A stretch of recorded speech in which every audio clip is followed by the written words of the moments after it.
Laying okay. Halló? Mic Ox super loud. Na na na na. Já, ég elska það svo mikið þegar þú ert hjá mér. Ok, allavega. Við erum búin að lock it in, sko. Ég er bara að checka svona mic volume. Halló?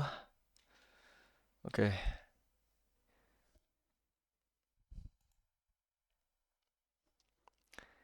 Tíminn til þess að gunna á næsta þátt af Katawa Shoujo.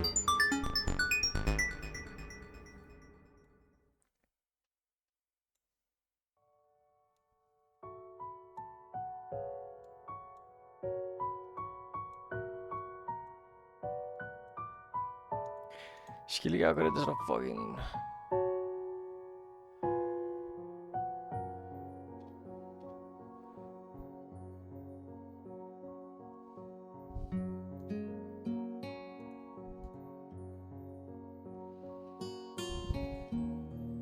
Ég elska tónlistin í þessum leik.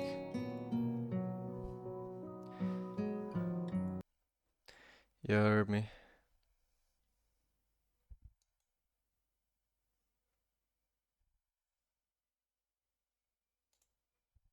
Jú. Sorry. Fuck. Solid morning light shimmers against the light gray ceiling. I had forgotten to draw the curtains closed last night. This is my room, isn't it? My room.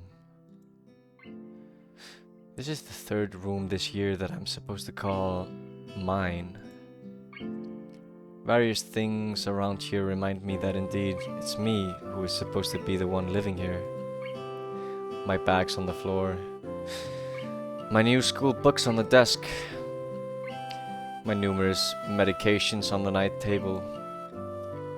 I stare at the bottles for a moment, deliberating until I open a bottle, shake out a pill and pop out a tablet from the foil sheet. I down them with a chaser of water without thinking about the chemistry. My uniforms are in the closet. I slink out from under the sheets and stretch my back before dressing up.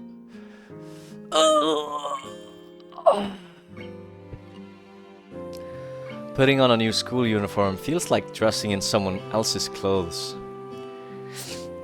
The artificial smell of generic detergent invades my nose, but the feeling of fresh cloth against my back is a good one. A natural one. It feels like a school uniform, as it should. It's not much different from what I used to wear before. That goes for other things too. So far, this place seems more or less like a normal school. Except for the people. I think back to my talk with Kenji yesterday. Misha's constant laughter and Shizune's sweeping sign language gestures. Well, I've only met 3 students so far. Maybe they aren't that normal, but I'm sure others are. Or perhaps people like them are what passes for normal around here. Yeah, what does pass for normal around here? What do people do? I didn't see a lot of kids hanging around after classes yesterday. So maybe there are clubs? If so, I wonder if I should join one. All through class, the questions remains on my mind. So I decide to ask Shizune about it when we split into groups. After all, she did say if I had anything I wanted to know, I should ask her. ...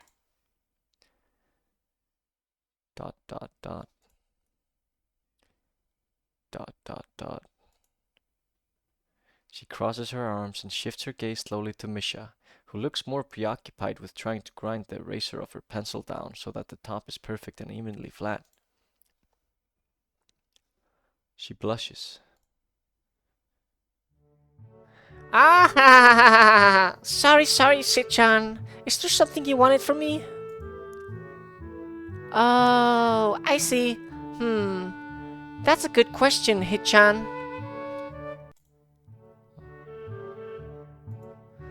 My first thought is that means she doesn't know, which is worrying.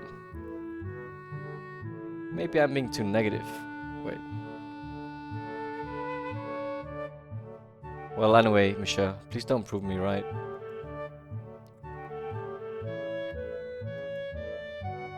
Oh, that's right. Everyone is encouraged to join a club. A lot of people do so because there isn't really anything else to do. There are also school events, like the festival coming up in a few days. Almost every student in the school tends to help out with it, doing whatever. So, you actually transferred in at a busy time. Maybe you can help out too. Sure. What's the festival about? Misha freezes. I don't know, Hichan. The truth is, it's a local event, and I'm not from this area, so. She starts signing desperately to Shizune, asking her to bail her out. Shizune adjusts her glasses at the end of an oddly grandiose flourish and starts signing hard and heavy.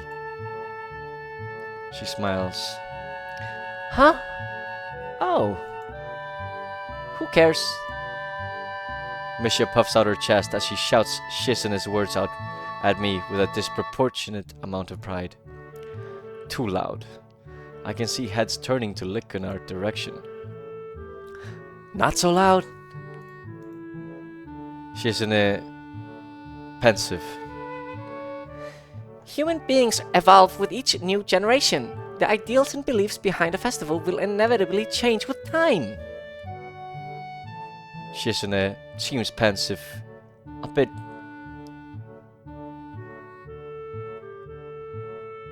Constipated.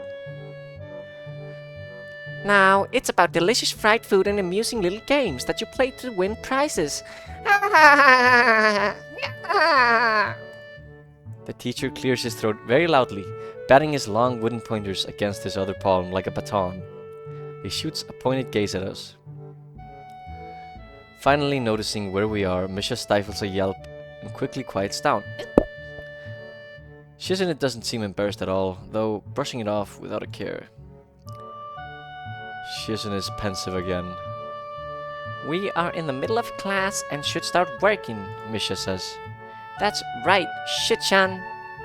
Shichan. What? That's right.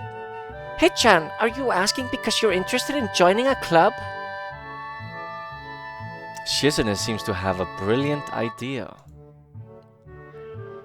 It could have been my eyes playing tricks on me, but I think I saw a suspicious glance exchanged between them.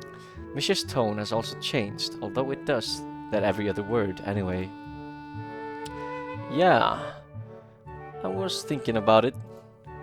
Misha and Shizune look at each other again. I'm about to ask what they have in mind when something dark flutters in my peripheral vision, catching my attention. Out of the corner of my eye, I see the girl with long dark hair get up from her desk and slip silently towards the door. It doesn't seem like she was working in any group, and no one seems to notice her but me. I glance at the teacher, who's also looking at the dark-haired girl go. Why doesn't he say anything? Hichan? Is something wrong? Do I look as uneasy as I feel? Or was Misha just looking at me looking after the girl who left? No, nothing. Shizune smiles. She seems to have a plan. Okay. Well, like we were asking, you don't have any plans for lunch today, do you? I thought I would go to the library and pick up some books. Not really. Do you want to have lunch together then? Sure.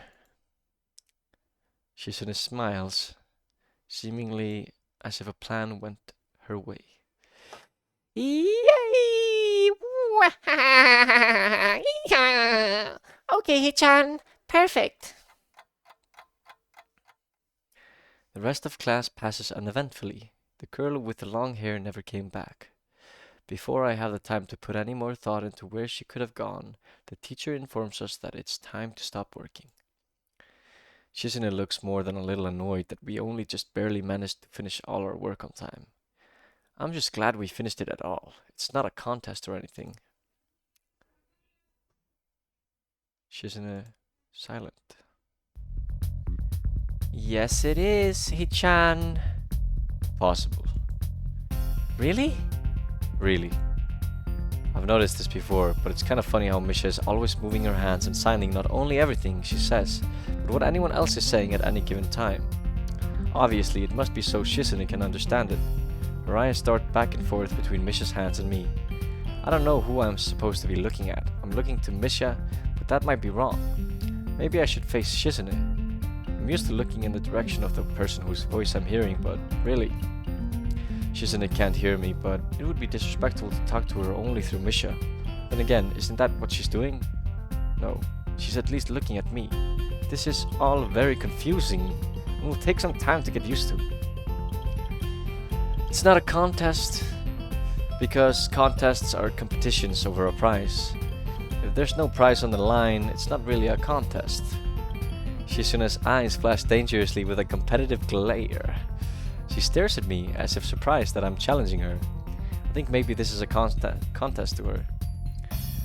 I never noticed before how dark and blue her eyes are. It's truly an alluring gaze. Are you sure, Hichan?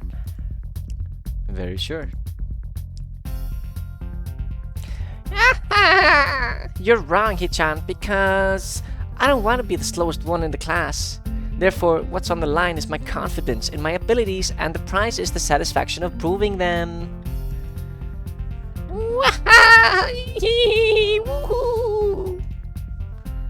Shizune pushes her glasses up the bridge of her nose in a very matter-of-fact way. I'd argue more, but the bells ring, and she quickly gets up and picks up her bag, looking at me expectantly. I had almost forgotten that I was supposed to have lunch with them. Shizune signs. Misha. Where do you want to eat? The cafeteria? That's so plain. Okay, let's go. Plain? Well, I guess. At my old school, I liked to eat outside, near the back of the building. It was a good spot, but I didn't find it until near the end of my freshman year. I wonder if there's a similar place to eat here. Misha seems to imply as much. Shizune and Misha pull me towards the cafeteria, which is surprisingly not packed. Maybe some students favor eating in classroom or outdoors.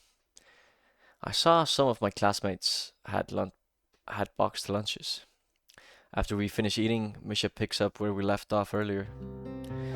So, Hichan, you wanted to know about the clubs and stuff, right? Right, Hichan. Okay, I guess it makes sense to ask first.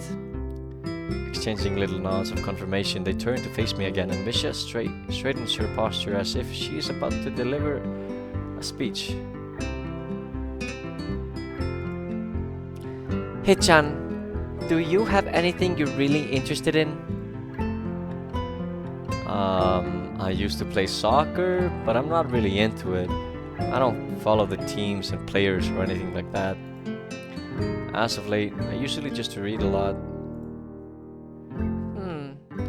There is a book club, right, Hichan?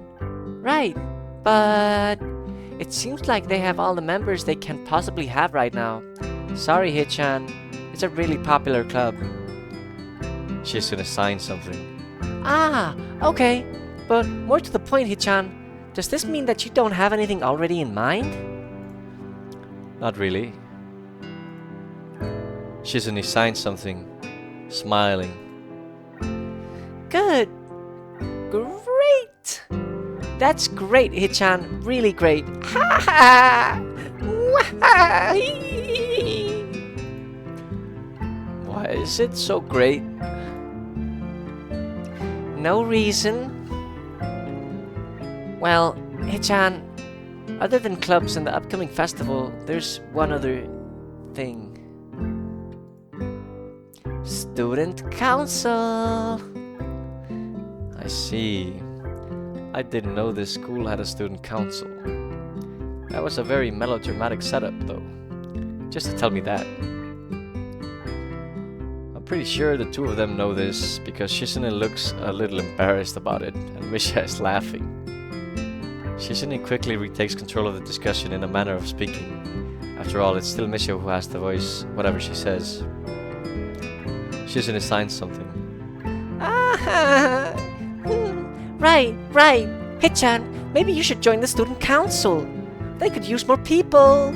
Yes, definitely. You should definitely join. Why? Well, for one, we could hang out every day, Hichan. Shichan and I are both in the student council. Actually, Shichan is the president. I'm starting to get the suspicion that Shizune and Misha might not exactly be the most unbiased people to talk about this with. As if reading my mind, Shizune quickly adjusts her glasses and signs something to Misha. Yeah, of course. We're not trying to get you to join just because we would obviously benefit from you joining the student council and therefore have an incentive to try and get you to... So you're admitting that? Shizune signs. No, we admit nothing. I mean, Hichan, of course, it would be nice if you joined and we'd appreciate it. But even without all that, joining the student council shows a healthy interest in the workings of one's school. Yep, it's true, Hichan. Besides, don't you want to spend time with us after school, Hichan? I can't tell if she's being genuine or if this is just really good acting. Both of them seem to be trying hard to look their cutest, although they are already pretty cute to begin with. Well... Shizune signs something. So it's settled then. Welcome to the student council, Hichan! What? No. Aww, see, Shichan, of course it wouldn't go so easily. Shizune is laughing. Yep, that's right. Though it would be boring if it went that smoothly. Oh well, Shichan owes me candy now. You were betting on it? Hey, my life is not a game here. Shizune seems very intrigued by this when Misha signs it to her. The aggressive glint returns to her eyes. ...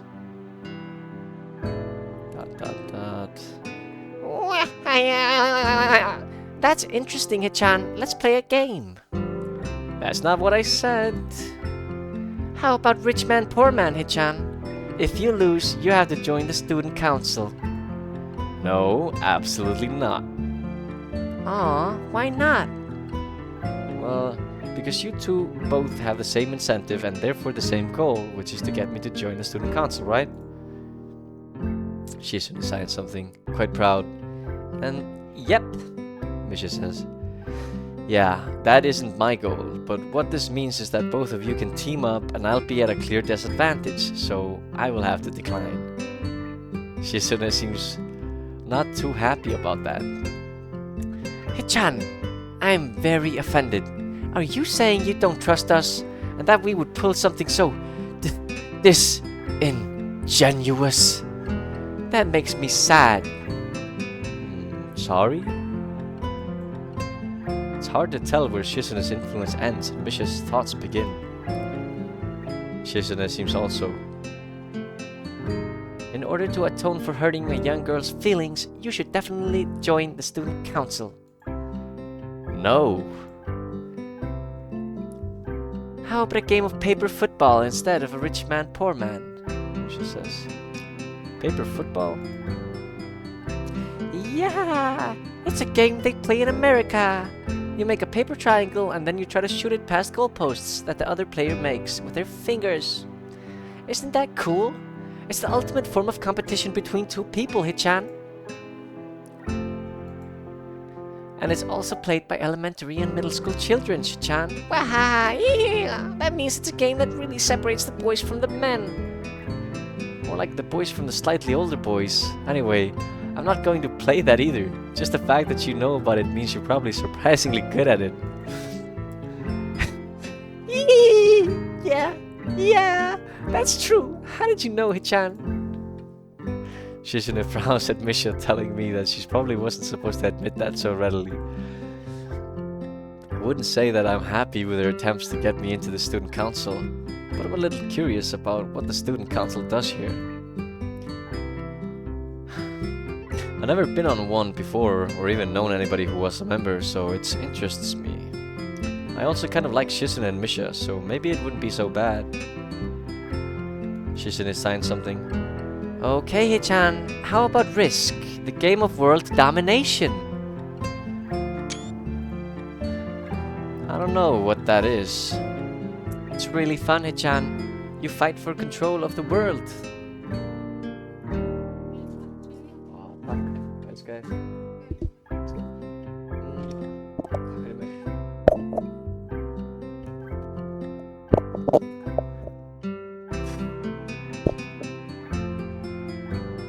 It's really fun, Hichan. It's really fun, Hichan. You fight for control of the world, the armies and everything. Sounds like Shizune would be good at it. If you want to play, we can after school. Shizune signed something. Ah, really, Shichan? We can't play just for fun?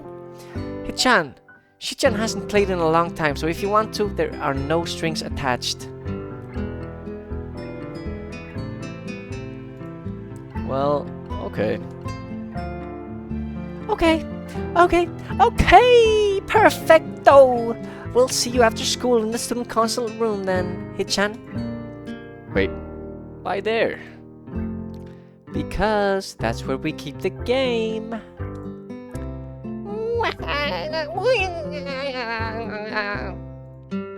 I grimace to tell them how much I do not like this, but it's more for show than anything.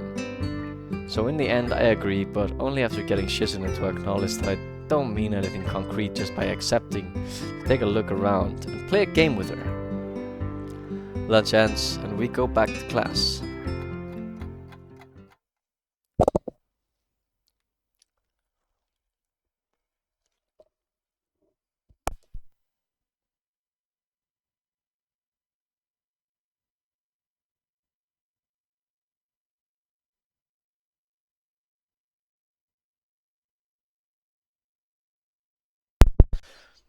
During afternoon classes, the long-haired girl comes back and sits down in her seat without a word.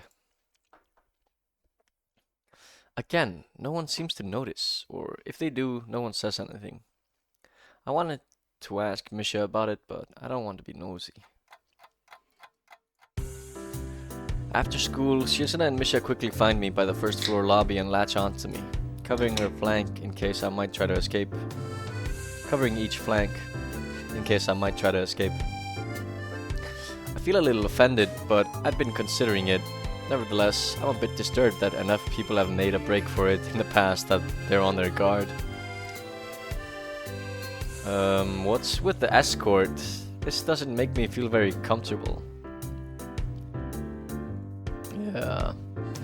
In fact, it makes me feel like a dangerous prisoner being transported to his cell. What's wrong, Hichan?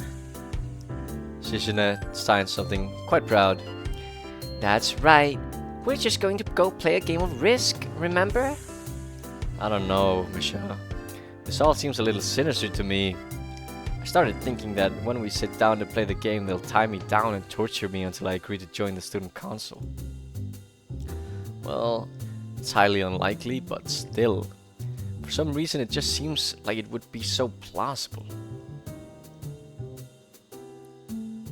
Getting to the student council room is as simple as turning 2 corners from where we started. What? That's it? This makes you guys being so on top of me seem a little silly. Shizune signed something. That's not true, Hichan. Shichan says that when their life is threatened, people have shown the capability to pull off superhuman bursts of speed. Life is threatened? Her expression unchanging, Misha signs something amusedly to Shizune, who makes a baffling face and puts her hands behind her back looking pleased with herself.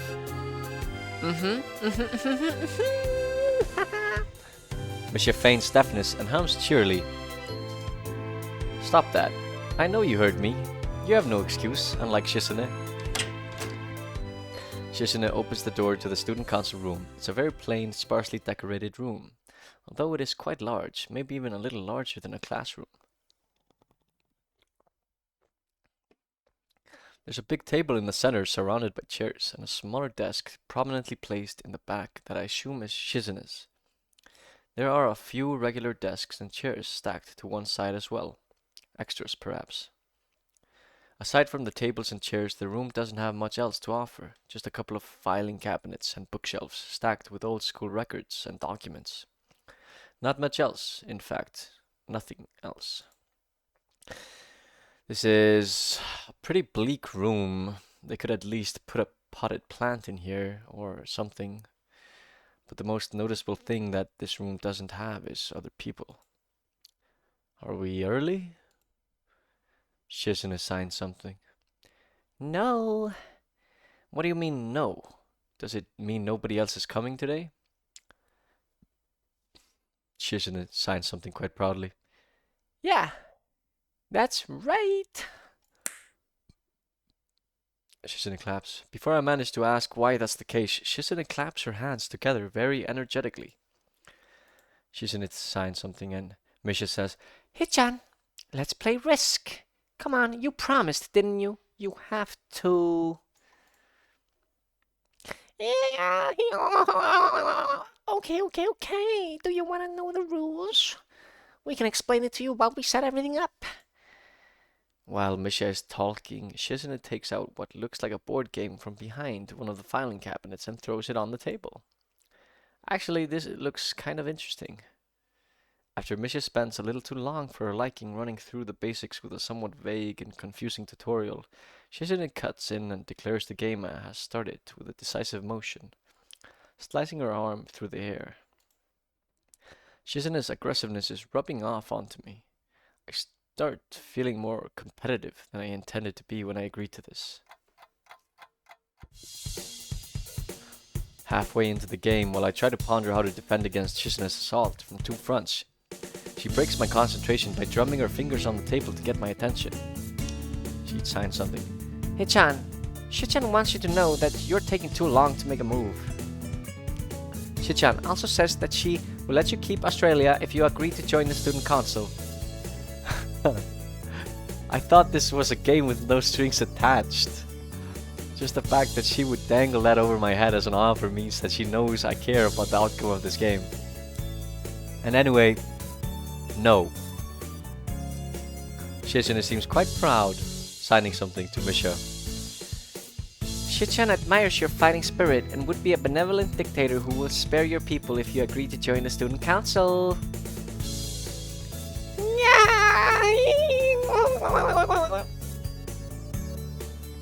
You're so competitive, Shizune. She seems to take this as a compliment.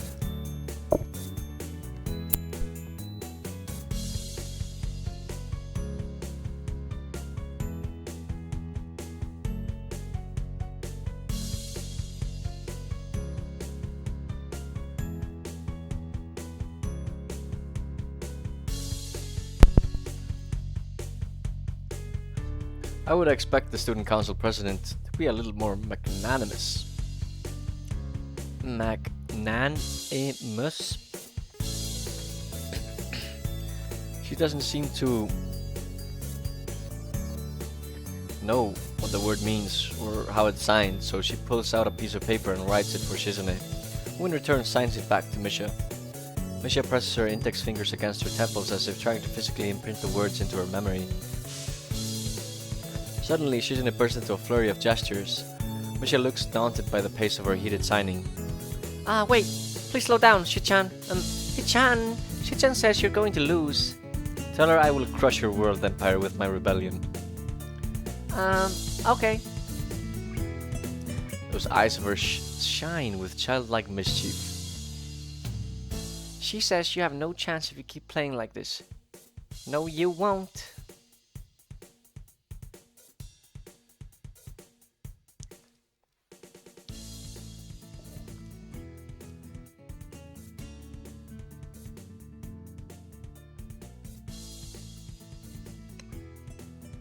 Hmm.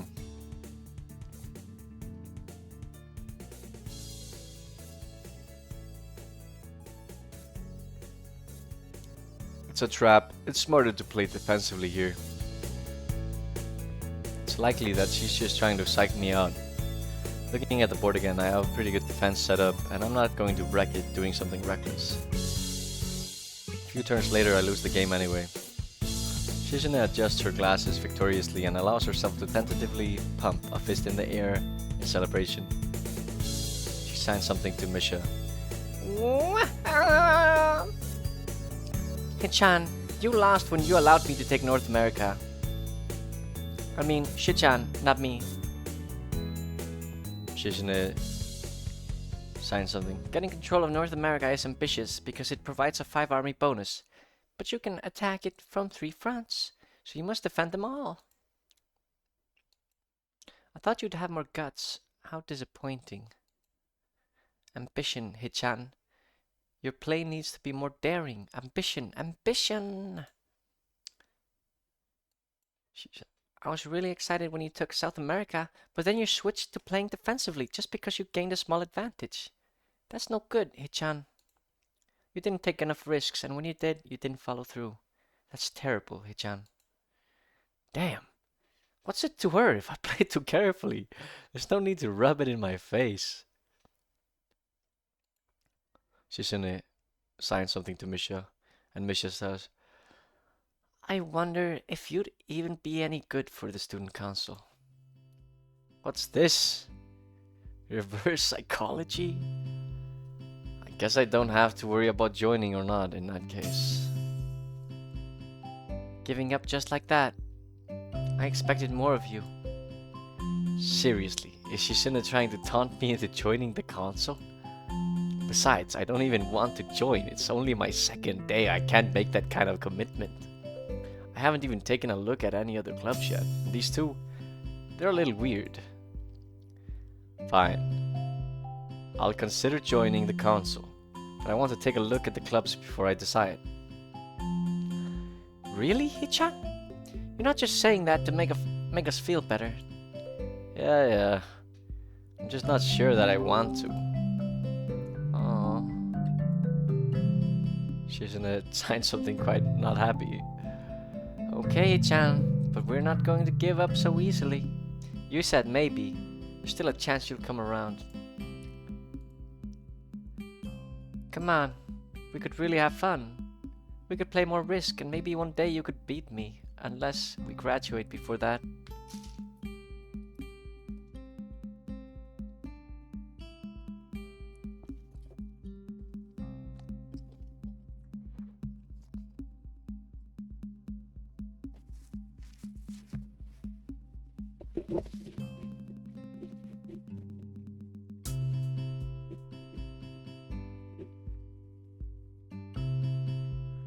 That doesn't make me feel any less reluctant about joining, you know?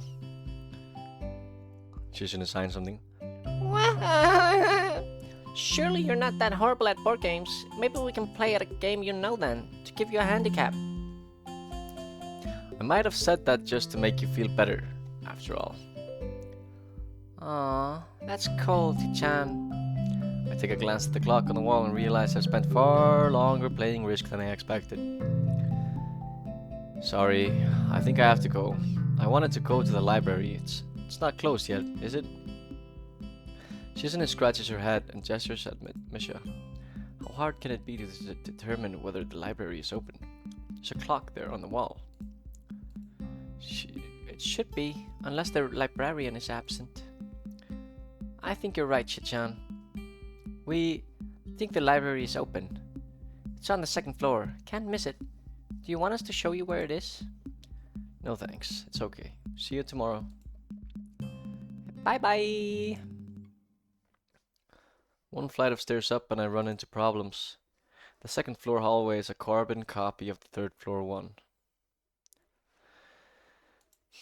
Wide, of course, and plain, like only hallways can be. The problem is that the library whereabouts are not as easily determined as one would think. The classrooms are marked with signs stating which class they belong to, but then there's a plethora of other unmarked rooms. Is the library one of them, or is it just somewhere down the hallway? I bet on the latter and choose my direction at random. After I turn around the corner, an unmarked door draws my attention because it's not closed. It's not open either, though, just barely ajar so that I can see it's open and nothing else. It would make sense for the library door to be invitingly open, and while this one is not quite that, it's good enough. At the very least, it means that someone is inside and I can ask for directions, no matter how embarrassing that is. I gingerly push on the center of the door with my fingertips, every muscle in my arm ready to pull back at a moment's notice. The feeling of being an outsider to the school can't be shaken from my mind, so much so that I instinctively fear doing something wrong by entering. The door slowly creaks as if groaning from a deep sleep.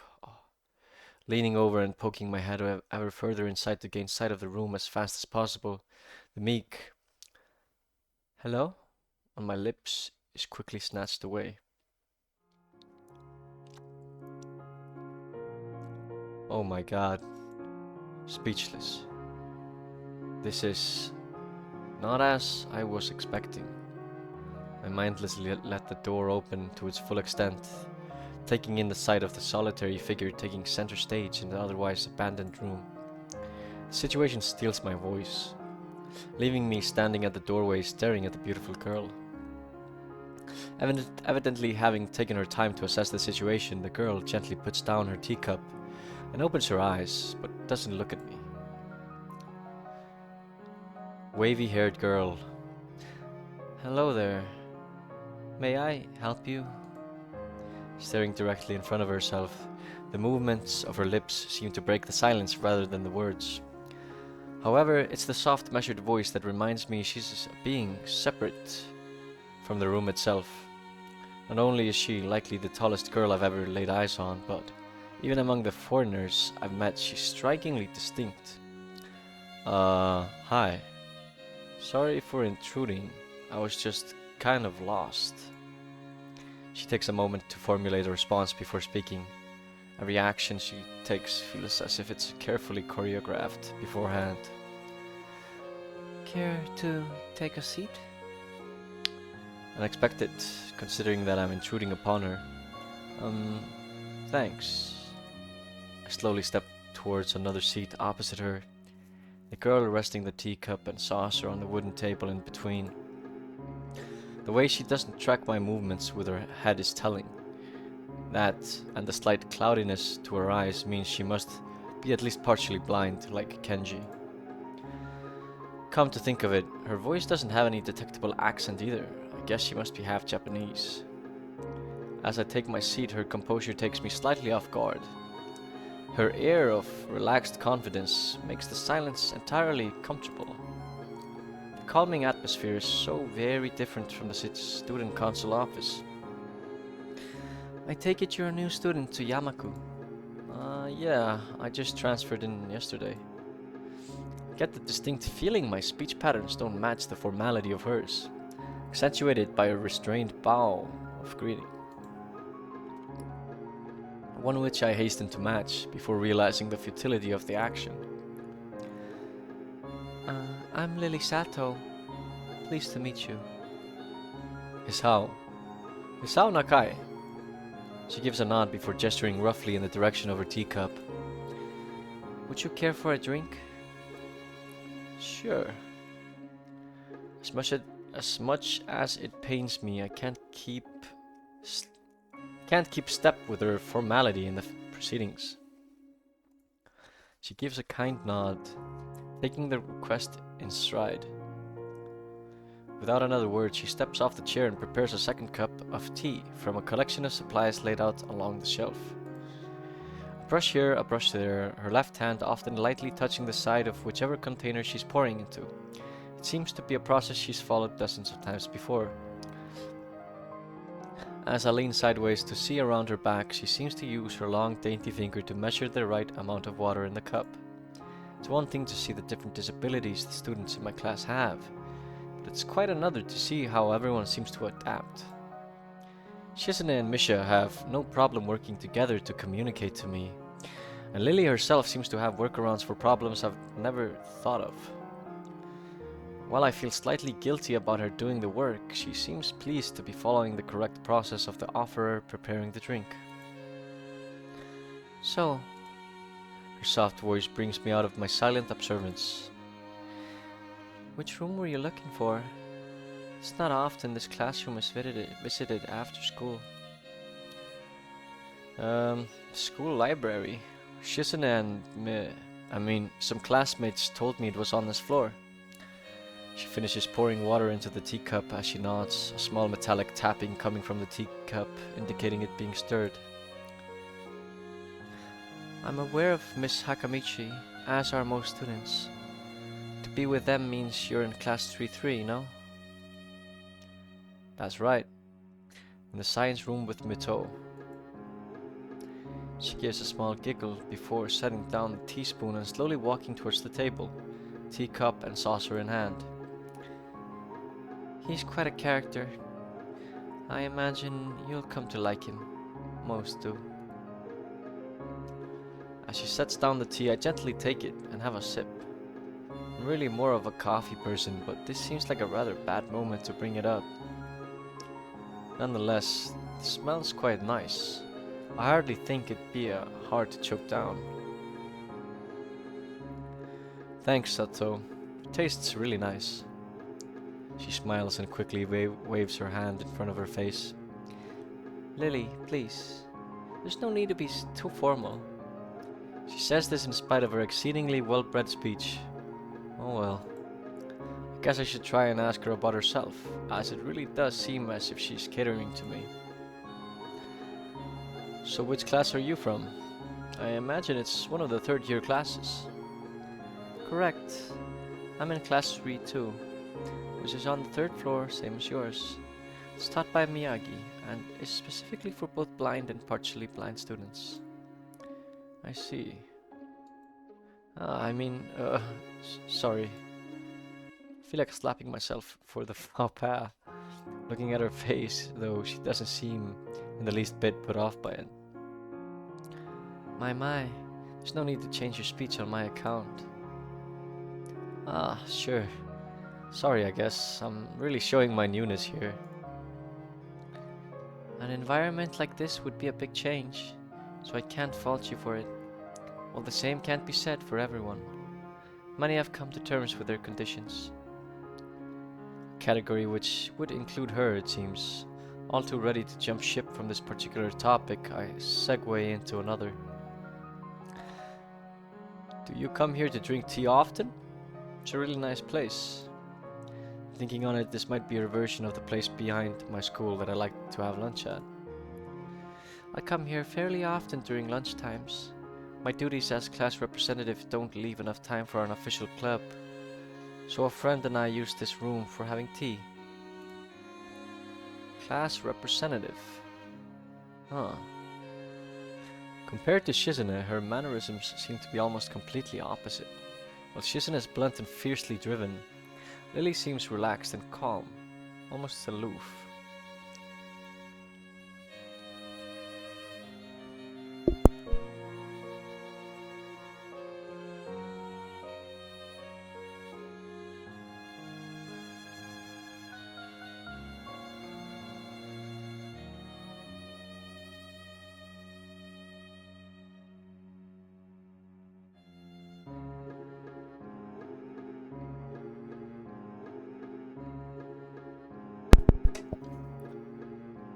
Come to think of it, she might be useful for a less biased view of the school clubs. What kind of clubs are there to join? The more popular ones are the track and field club, which uses the field near the school during lunch times, the baseball club and the book club in a room near the library.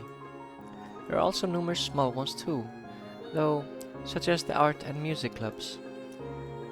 At a time when I'm just wanting to get on my feet, rushing into a club right away seems slightly unappealing. I wonder if this school shares the same rule as my old one. Is it compulsory to join a club? It isn't, though it is encouraged. Good. That's a relief. I've really let down my guard around this girl to let such a thing slip out. fact seems to slightly amuse her. Not wanting my tea to get cold, I finally start drinking it as Lily does the same.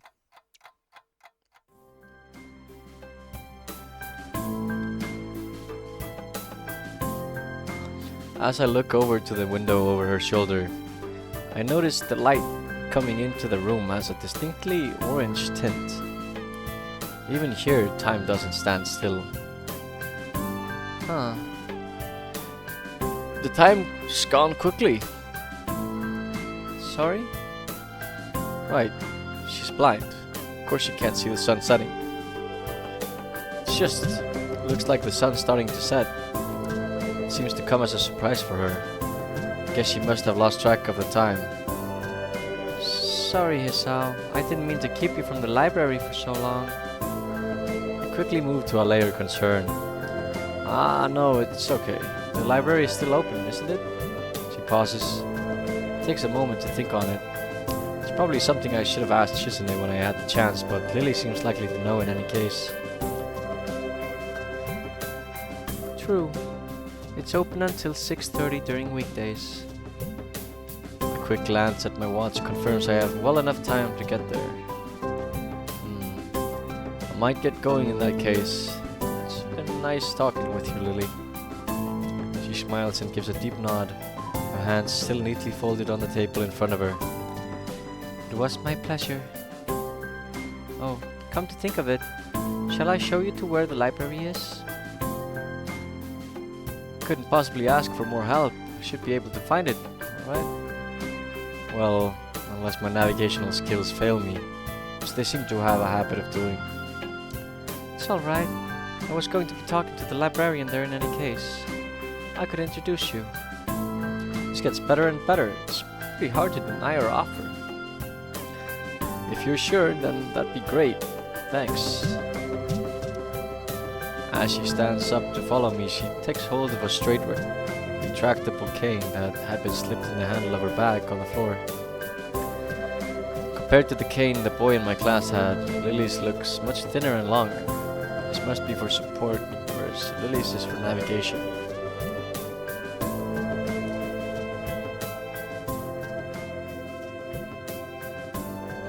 Together we leave the peaceful room and enter the empty hallway on the way to the library. Side by side, my pace carefully slowed to match hers.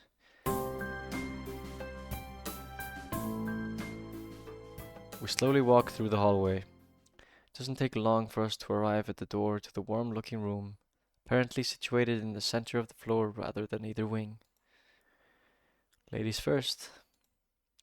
She gives an appreciative smile at the gesture, taking the lead as we file in. To the left is the wooden library counter, the library proper being on the right. It easily dwarfs my old school's library, with a distinct smell of old books giving the place an almost old-world air. There don't seem to be a lot of students here, considering the time. It isn't a big surprise. Everyone's probably either in the school grounds or the dorms. Yuko, are you there? Are you here? She says it to thin air since the librarian doesn't seem to be present. And of course, Lily can't see this. What's unexpected is that it draws a reaction. Something from under the counter thuds against it, followed by a quiet wail. Ah! The origin, apparently the librarian, quickly crawls out and bounces up to extremely rigid attention. Hi, Lily. How can I help you? Her voice is strained in a failing attempt to sound casual, as she's rubbing the back of her head. Good afternoon. What happened just now? I heard a strange sound. It's nothing. I just hit my head.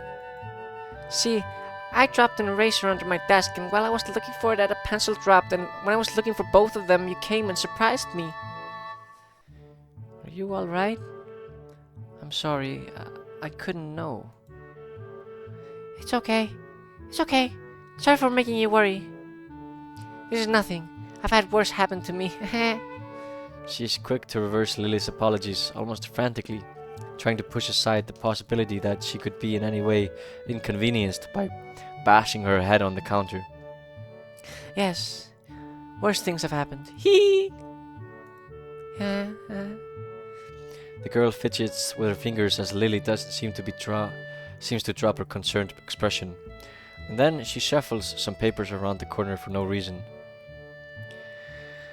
A little shorter than Lily, replete with glasses, freckles, and a very troubled look. She seems to fit a library perfectly. Ah, Lily, did you get my message? Message? Oh, the two imported books that arrived. Right, right. They finally came. I can't believe it took so long, but amidst her celebrations, partially for managing to change the topic, I'm sure, she notices me from the corner of her eye and freezes on the spot when she does. oh no, I'm sorry for not noticing you before. Did you need to check out a book or return one? I'm sorry. The way she can so quickly shift between moods is a little unsettling. He's with me, Yuko. This is Hisao, a new student. Hisao, this is Yuko, the school's librarian. Pleased to meet you. Hisao, right, Hisao. Pleased to meet you too, Hisao. For a second, she visibly attempts to engrave the name on her mind so she won't forget. Yuko often arranges to import foreign books in Braille for me. Would you like to tell Hisao a little something about the library? Lily's innocent suggestion is met with an expression of abject terror. Please, Lily, I can't. I don't know what he could be interested in. This is too much responsibility. How it's any responsibility at all, I don't get, but her objection is so sincere I don't doubt for a second that she would rather disembowel herself on the spot than tell me where the light novels are. But... so, there are a lot of books in Braille here. I attempt to save the day by asking the first thing that pops into my head. It seems to work at least partially, as Yuko seems to not exactly relax, but at least look slightly less tense.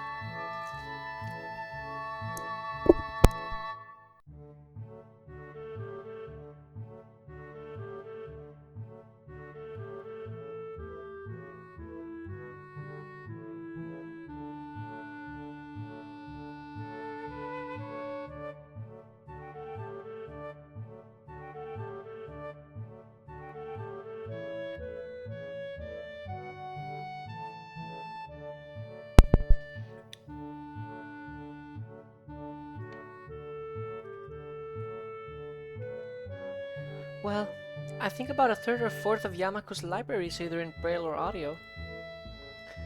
Makes sense, given all the blind students that be here. If it's only that, how come this library is so big in the first place? Well, we get a lot of new books regularly because the library is adequately endowed. That's probably why. They spend more on new books than on my salary, and then I have to organize and shelve all of them. It's so troublesome and they weigh so much. I wish I could quit this job. A very awkward silence follows this revelation of too much information. I'll go check the aisles then, if you don't mind. It's probably best for all of us if she doesn't keep talking to me. Very well. Meanwhile, Yuko, I would have those books if it's alright with you. My first impression was right. The library is surprisingly big. Ambling down the narrow aisles, I study the spines of the books in random order, occasionally sliding one out to read the blurb, taking it with me if it looks good. In a few moments, I have a respectable stack of books in my arms. Guess I'll never be stuck for choice in here. The normality of the library sinks in.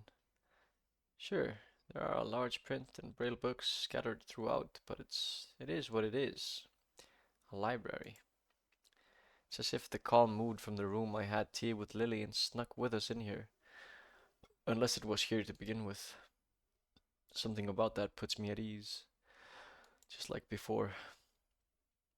I reach the end of the aisle and find a collection of desks set up for study or personal reading.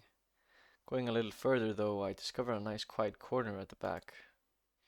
While the rest of the library has the odd students sitting at a desk either reading or stealthily sleeping, the back is pretty much deserted. As I glance around, I see someone who I recognize sitting on one of the several beanbags. It's the dark-haired girl from my class, the one who snuck out of the classroom earlier. She's reading a book, keeping it close to her face, which makes her look like she's really into it. From the way she was acting today, I had her pegged as more of a delinquent than a bookworm. In fact, her mysterious disappearance from the class raises all sorts of whys in my head. Intrigue floats slowly but surely towards the surface, and before I know it, I'm walking towards the mysterious long-haired girl. I guess there's no harm in introducing myself as I would with anyone else. She's a classmate after all. Walking over to another beanbag, I take a seat and lay my books beside it. The girl starts looking scaredly up at me from underneath her fringe. This is the first time I've seen her this close. Underneath her long, dense bangs, I can see that part of her face, at least a third if not half, is pretty badly scarred. My eyes are immediately drawn to the scars, subconsciously peeking past her hair until they meet her own eyes. For a second, I am shocked and divert my eyes to the book in her hands, before I realize that looking away probably only makes it worse. It takes too many seconds to collect myself and remember what I walked up to her for.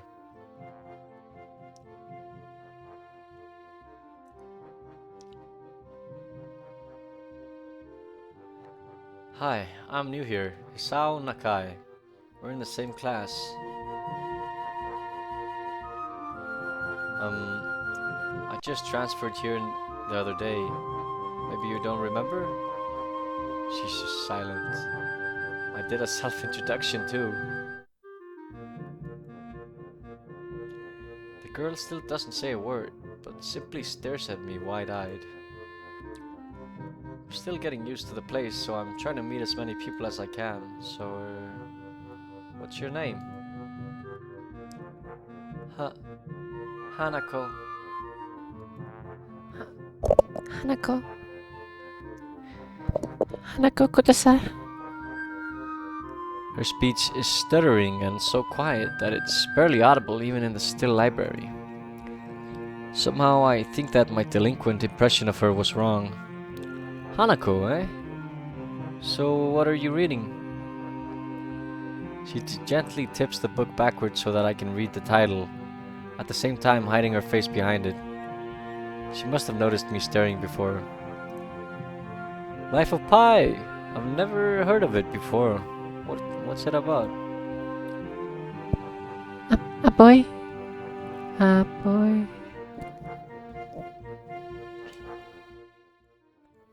And the tiger. On a boat. On a boat. On a boat. I can see this taking some time. Sounds interesting. Is it any good? She nods from behind the book, but stays silent. She looks kinda tense. A bit like Yuko earlier, but in a different way. More like petrified with terror, I'd say. So the mystery delinquent girl turned out to be anything but, and she's quivering in a way that makes it look like she's mortally afraid of me. The only way out of this, as far as I can tell, is to try to get a normal conversation going. Is it a library book? I'm looking for new ones to read, but there's just so many. No. It's mine. Ah, so do you come here often? A huge blush spreads on Hanako's face, and her eyes widen far larger than I thought was possible for eyes to do. Uh-oh. Did she interpret my lame attempt at small talk as a feeble attempt to pick her up? I mean, I didn't mean it like that. I've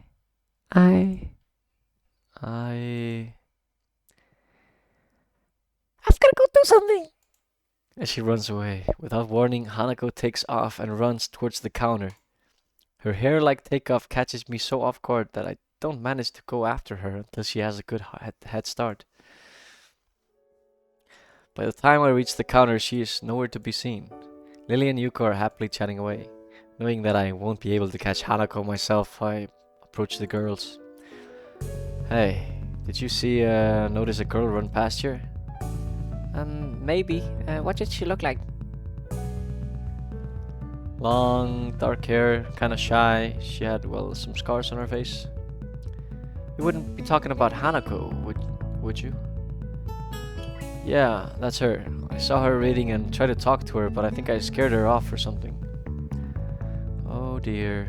Yuko, would you excuse me? I had better try and find her. Sure. I'll just hold on to this until you come back. What's going on? I'm sorry, but I'll have to explain it to you some other time. Right. I'll see you later then. Lily hastily grabs her cane and hurries out of the library, leaving me alone with Yuko. I don't think I'll ever get the hang of this place. Did I do something wrong? What did you do? Nothing. I just talked to her. Tried to get to know her.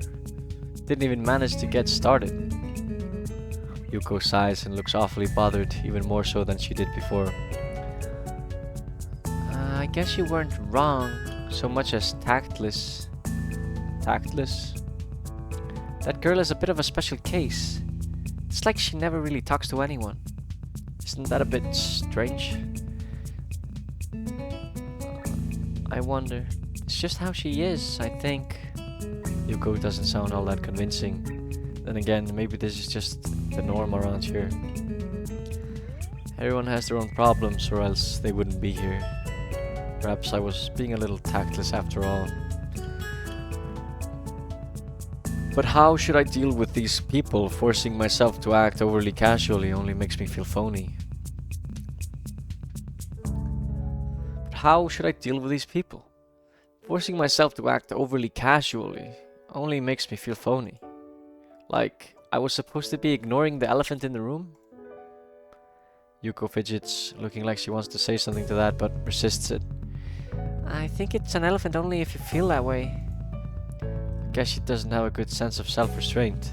Makes me smile and she blushes heavily. What?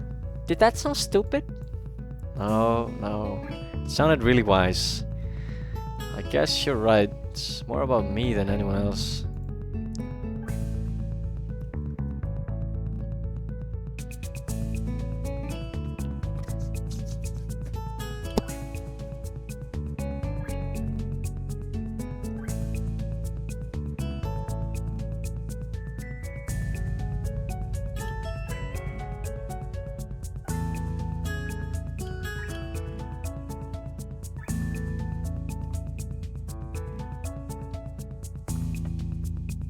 Neither of us has anything to add, so Yuko fills the silence by shuffling some papers around.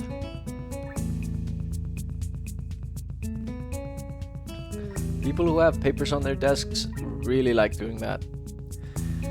Did you find any books? I should be closing soon. I mean, this library should be closing, but I have to do it. I hope that's not too inconvenient for you. Oh, yeah, I want some books, but I left them over there because I'll just go get them. I fetched my stack of books from besides the beanbag where Hanako and I were sitting and returned to the counter. Wow, you read a lot, don't you? I surprised myself with that too, honestly, at least when I really think about it. I had a lot of free time earlier this year, so I just kind of started reading books to fill that time. Couldn't do much else. I see. She doesn't say anything else and just checks out my books for me. Guess this is what they call tact. Holding the library books with one arm, I trawl in my pocket for the key to the door. A sudden sound from behind startles me, making me nearly drop the books I'm carrying, or the key that I almost managed to get into the lock. Who is it? I turn around to see who is talking to me. It's Kenji. He seems to be in a friendly mood, although the light glinting of his glasses in the dark gives him a sinister look. It's just me. This makes him pause and lick his lips nervously. Who is me? I don't know anyone called me. Are you some new guy again? His voice is suddenly strained and quick. Yes, but we've met before. Yesterday. I don't think so. I would remember someone who I met only yesterday. When was that? What day is it today? I try to ignore him. Is he joking or what? Prove that we've met before. You live across the hall. You're Kenji. Kenji jumps back, his eyes filled with an uncomprehending fear. How do you know my name? Damn. This can only mean one or two things. Either we have met, or you're telling the truth and I just can't remember it. Or you are a spy. He pauses. A psychic spy. His eyes dart around me, trying to peek into my room, although it's hard to believe he can see anything through those thick glasses. His mood swung from friendly to manic in less than a minute. I'm not psychic. How do I know that? I'm not a mind reader. Kenji points a finger in my face damningly. Unlike you. Stop that, man. We've met yesterday. What's wrong with you? I live in this room. Lies. If you think you can pass as Hisao because I'm legally blind, you are sorely mistaken. You don't even look like him. I mean, the resemblance is real slim. Maybe at a distance, but who do you think you're kidding? I want to grab him by the shoulders and shake him. Exasperated, I rub my eyes and let out a heavy sigh. Stay there. Kenji comes closer, one careful step at a time. I stay still, lest he assaults me physically, although I doubt he could do much damage even if he did. Oh wait, I see it now. Damn. It really is you. Sighing again and then once again for good measure.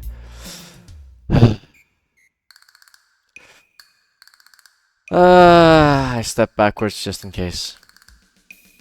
What's up, man? You don't look too good.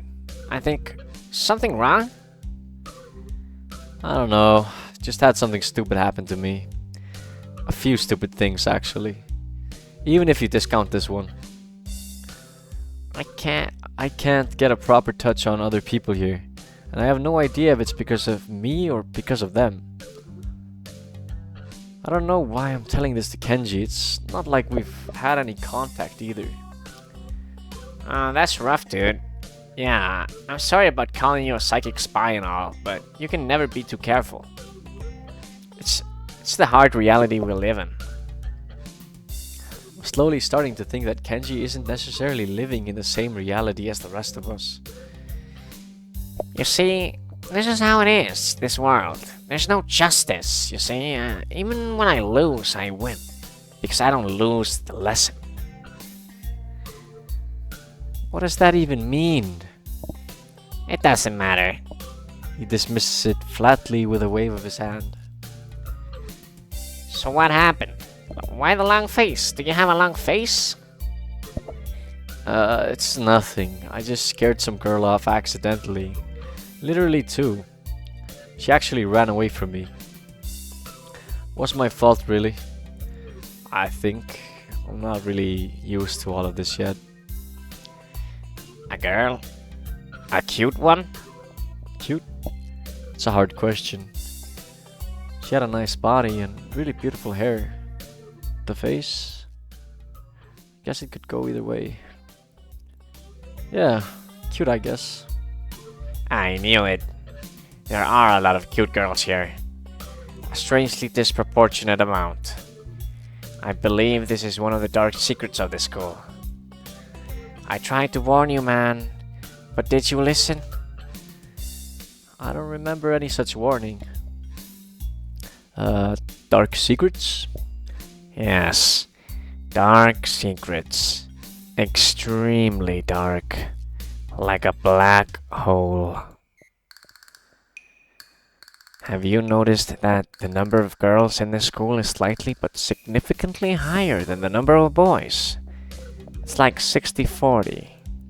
He turns his head to the left and stares off into the distance at nothing. Why is it like this? I mean, to the untrained eye, it doesn't appear to be that bad, but That is a full 20%. One would think that a school with such a huge pool of women would be a man's dream, but no. What am I about to tell you could blow your mind? Are you ready?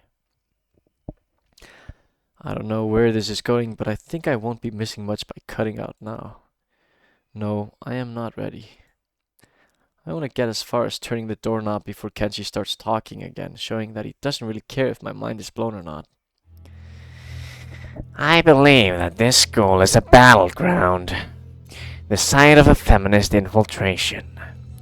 This disparity in the number of men to women is a clear sign of how far they have come. In case this Cold War turns hot, they will have superiority in numbers. Just another skirmish in the eternal war against the forces of the feminists. They're everywhere. In Japan, women outnumber men. It's not a 60-40 split, but it's only a matter of time, man. Even in America, women are the majority by a hair. They're building up their numbers. In the past, the buildup of a military has always been the clearest sign of imminent war. Japan is just the first step. Our economy is badass, and the country itself is small and isolated. Yet a huge part of the Pacific in terms of political value. The perfect target. They are so cunning, as expected of women. Soon, the day will come when... Kenji's voice trails off ominously. That is why you can't trust them. They will string you along, and then kill you, just as they killed me. You will end up just like me. Oh, hell no. I can't stop myself from blurting it out. Hey, what the hell does that mean? You said it, not me. It's the best I can think of. So, You're not supposed to say something like that. Damn, so rude. Where was I? Oh yeah, vast feminist conspiracy. stop it. Stop. I lost you way, way back there somewhere. Somewhere around feminist infiltration. Too hard to follow. It's cool. I have some graphs and stuff in my room, and puppets. You like puppets? No puppets. You don't like puppets? Okay, graphs are still cool, though, right? He speaks energetically, responding almost before I'm done talking, moving his hands in an animated way as he continues to rant on. This is too strange. I had him pegged as relatively normal, but it's clear that I was wrong. Something on your mind, dude? Just thinking about what it's like to be the last sane man in an insane world. Kenji frowns, looking deeply upset. You mean that's you? That can't be, because I'm the last sane man in an insane world. That is my dream. You can't just steal a man's dream. What the hell? There can't be two last sane men. It would invalidate the whole last part, and that part is kind of important. There can only be one, like in that foreign movie where there could only be one, and in the end there's only one dude left, because that was the point. I have never seen anyone talk so heatedly and so defensively about absolutely nothing before. Anyway, if you wait here, I can get my graphs. I also have a list of the other dark and complex conspiracies that the school holds, as tangled as... Quick, finish my analogy for me, be a pal. I'm going to go to bed now. It's extremely late. That doesn't sound like an analogy, but whatever. I like you. You seem like a cool dude. Most people don't understand what I'm talking about when I try to explain the vast feminist conspiracy to them. Denial is a terrible thing. Later. He claps me on the back and then vanishes into his room so quickly and quietly it's like he didn't even open the door, but instead walked right through it like a ghost. I don't know if I can fully digest what just happened, so I give up and just go to my room, kicking off my shoes before falling face first into bed. It takes me some time to relax and get up so I can get started on homework. It's because the sheets are cool and comforting against my cheeks, and it feels good just lying there with my eyes closed. This school is like some kind of bizarre and surreal island. It's isolated on top of a mountain, and each person is stranger than the last. I just can't seem to fit in. What irony. One would think that fitting in a place that's made for people who are unfit for anywhere else would be easy. Maybe I'm trying too hard. Although I say that, it doesn't help take the edge off, and the words are left echoing off my empty walls. Guess it's not as bad as I expected, though. This place really is more a school and less a hospital pretending it's a school than I thought it would be. If nothing else, the scenery is beautiful. I open one eye, seeing the school books and bottles of pills arranged side by side on my desktop. Maybe this place is too much like a normal school after all. Holy fuck. Gang members. Gang members, gang members, gang members, gang members, gang members. Ah, my pizza. My pizza. My pizza's been waiting, man. My pizza, man. Alright, that's it for episode 2. I love you guys. Love you. Mwah.